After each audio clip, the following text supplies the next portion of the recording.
Durante a viagem, quando ele se aproximava de Damasco, de repente brilhou em volta dele uma luz vinda do céu, e ele caiu no chão e ouviu uma voz lhe dizer: Saulo, Saulo, por que você me persegue?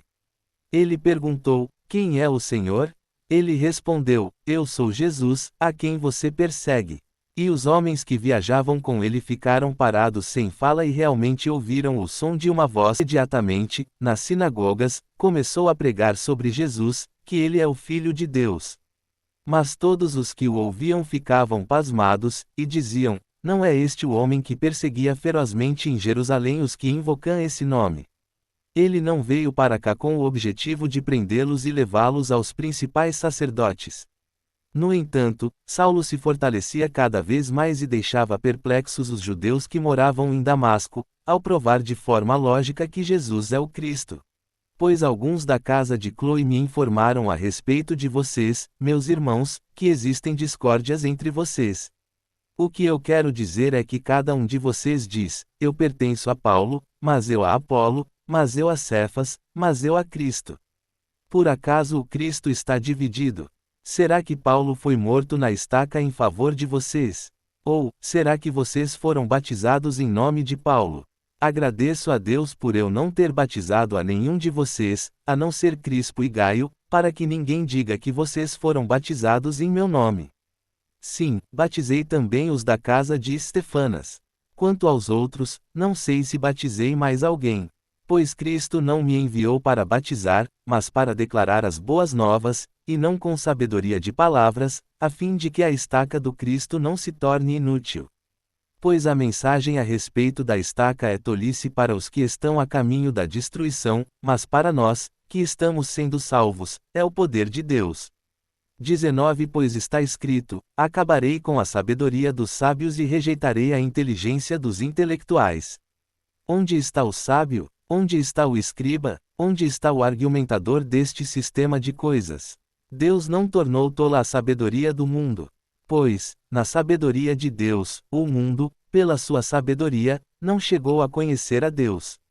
Portanto Deus, por meio da tolice do que se prega, se agradou de salvar os que creem. Pois os judeus pedem sinais, e os gregos procuram sabedoria, mas nós proclamamos Cristo morto na estaca, que para os judeus é motivo de tropeço, e para as nações é tolice. No entanto, para os chamados, tanto judeus como gregos, Cristo é o poder de Deus e a sabedoria de Deus. Porque uma coisa tola de Deus é mais sábia do que os homens, e uma coisa fraca de Deus é mais forte do que os homens. Pois vocês podem ver a sua chamada da parte dele, irmãos. Não há muitos sábios do ponto de vista humano, nem muitos poderosos, nem muitos de origem nobre, mas Deus escolheu as coisas tolas do mundo para envergonhar os sábios. E Deus escolheu as coisas fracas do mundo para envergonhar as coisas fortes, e Deus escolheu as coisas insignificantes do mundo e as coisas menosprezadas, as coisas que não são, para reduzir a nada as coisas que são, a fim de que ninguém se orgulhe à vista de Deus. Mas é devido a ele que vocês estão em união com Cristo Jesus, que se tornou para nós sabedoria da parte de Deus, também justiça, santificação e livramento por resgate, para que seja assim como está escrito: quem se orgulhar, orgulhe-se em Jeová. Assim, quando estive com vocês, irmãos, não fui lhes declarar o segredo sagrado de Deus com linguagem ou sabedoria extravagantes. Pois decidi não saber nada entre vocês, a não ser Jesus Cristo, e este morto na estaca. E eu estive com vocês em fraqueza, em temor e com muito tremor, e a minha linguagem e aquilo que preguei não foram palavras persuasivas de sabedoria, mas uma demonstração de espírito e de poder, para que a sua fé não se baseasse na sabedoria de homens, mas no poder de Deus. Ora, falamos de sabedoria entre os que são maduros, mas não da sabedoria deste sistema de coisas nem da sabedoria dos governantes deste sistema de coisas, os quais ficarão reduzidos a nada. Mas falamos da sabedoria de Deus expressa em segredo sagrado, a sabedoria escondida, que Deus predeterminou antes dos sistemas de coisas, para a nossa glória. Essa é a sabedoria que nenhum dos governantes deste sistema de coisas veio a conhecer, pois, se a tivessem conhecido, não teriam executado. O glorioso Senhor, Mas, como está escrito, o olho não viu e o ouvido não ouviu, nem foram concebidas no coração do homem as coisas que Deus preparou para os que o amam. Porque é a nós que Deus as revelou por meio do seu Espírito, pois o Espírito investiga todas as coisas, até mesmo as coisas profundas. Deus, pois quem entre os homens sabe as coisas de um homem, a não ser o Espírito do homem que está dentro dele? Assim, também, ninguém sabe as coisas de Deus, a não ser o Espírito de Deus. E nós não recebemos o Espírito do mundo, mas o Espírito que vem de Deus, para que soubéssemos as coisas que nos foram dadas bondosamente por Deus. Dessas coisas também falamos, não com palavras ensinadas pela sabedoria humana, mas com as ensinadas pelo Espírito, ao explicarmos assuntos espirituais com palavras espirituais. Mas o homem físico não aceita as coisas do Espírito de Deus, pois para ele são tolice, e ele não pode conhecê-las, porque elas são examinadas espiritualmente. No entanto, o homem espiritual examina todas as coisas, mas ele mesmo não é examinado por nenhum homem. Pois, quem chegou a conhecer a mente de Jeová, para poder instruí-lo? Mas nós temos a mente de Cristo. Assim, irmãos, não lhes pude falar como a homens espirituais, mas como a homens carnais, como a criancinhas em Cristo. Eu os alimentei com leite, não com alimento sólido, pois vocês ainda não eram fortes o suficiente. De fato, nem mesmo agora são fortes o suficiente, pois ainda são carnais. Visto que há entre vocês ciúme e brigas, não é verdade que são carnais e estão andando como homens.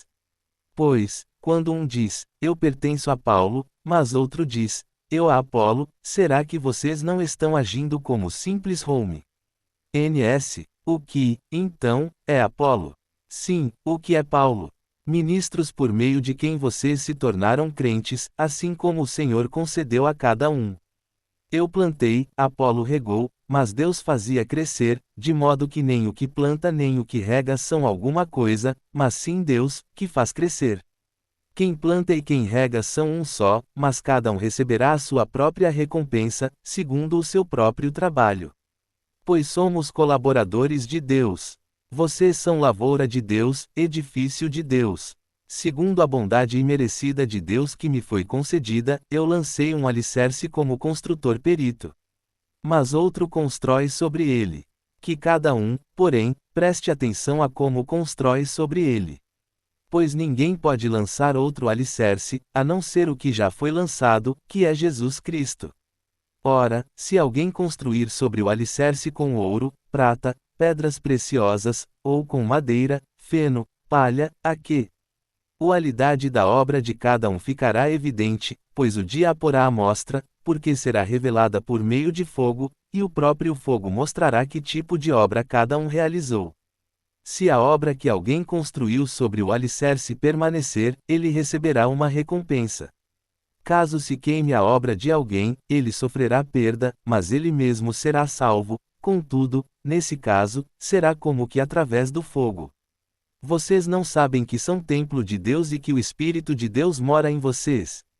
Se alguém destruir o templo de Deus, Deus o destruirá, pois o templo de Deus é santo, e vocês são esse. Vocês não sabem que são templo de Deus e que o Espírito de Deus mora em vocês?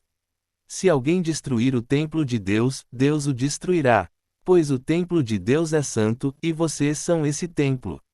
Que ninguém engane a si mesmo. Se alguém entre vocês pensa que é sábio neste sistema de coisas, torne-se tolo, para que se torne sábio.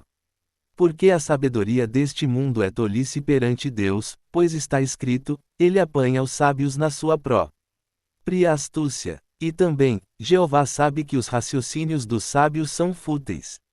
Assim, que ninguém ponha seu orgulho nos homens, porque a vocês pertence tudo, quer Paulo, quer Apolo, quer Cefas, quer o mundo, quer a vida, quer a morte, quer as coisas presentes, quer as coisas por vir, tudo pertence a vocês, vocês, por sua vez, pertencem a Cristo, Cristo, por sua vez, pertence a Deus.